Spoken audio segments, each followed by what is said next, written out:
What's up, homie? It's been a decade since that fateful day that we lost you. Year in and year out, this day comes around and we remember your passing and start to reminisce on the time spent with you.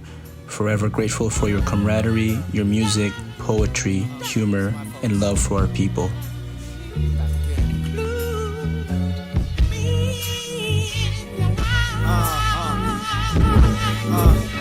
My folks are 7,000 islands strong. Survivors of colonizers. Hello everyone, Brian here and welcome to my channel about eye-catching art and eye-catching things. Today's video is dedicated to Jean-Marc Daga, aka the Daga Muffin or simply Dags. He was an artist, educator, an MC, songwriter, poet, and community organizer. I remember the first time I met Dags back in 2008 at an educational workshop on Filipino youth activism during the Marcos regime in 1970s Philippines.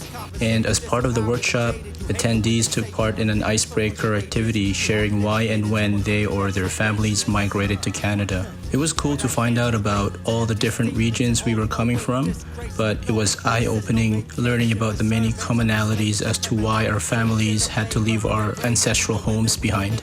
Learning about our community in this way was a new thing for me, and listening to all of the brilliant speakers that day was inspiring, but I also grew shy realizing how much of this knowledge I was missing out on. After the workshop, Dags introduced himself as a member of the organizations that put the event together and was uber welcoming and asked how I liked the workshop. He was easy to talk to and sure asked a lot of questions, but in hindsight, that was just a part of Dags' character of genuinely wanting to learn about his community. He asked if I knew what his family name meant, and I said, "Rat?" He chuckles, and finding out I'm Ilocano, he says, "No, in Ilocano." And I was like, "Oh, it means dirt." He laughs even louder and says, "Doesn't it mean earth or land?" And I was thinking to myself, of course, duh, and joined him in laughter.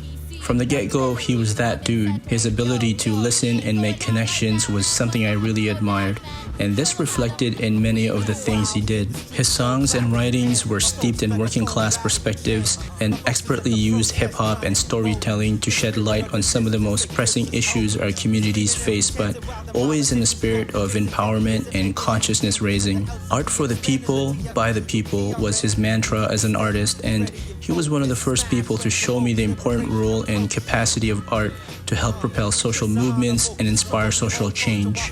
Dags, you are a rapper, but different generations, old and young, saw themselves reflected in your music and poetry.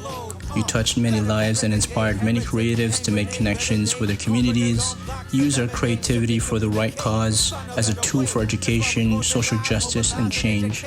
Wherever you may be, homie, know that your legacy continues in many Filipino-Canadian artists and activists, and that you are still remembered, missed, and loved. Rest in power, homie. Whatever obstacles we handle, let there ain't a manuscript to navigate this labyrinth, breaking down walls with activism. We got the wisdom and tools to be original. We got the heart and mind that got our principles.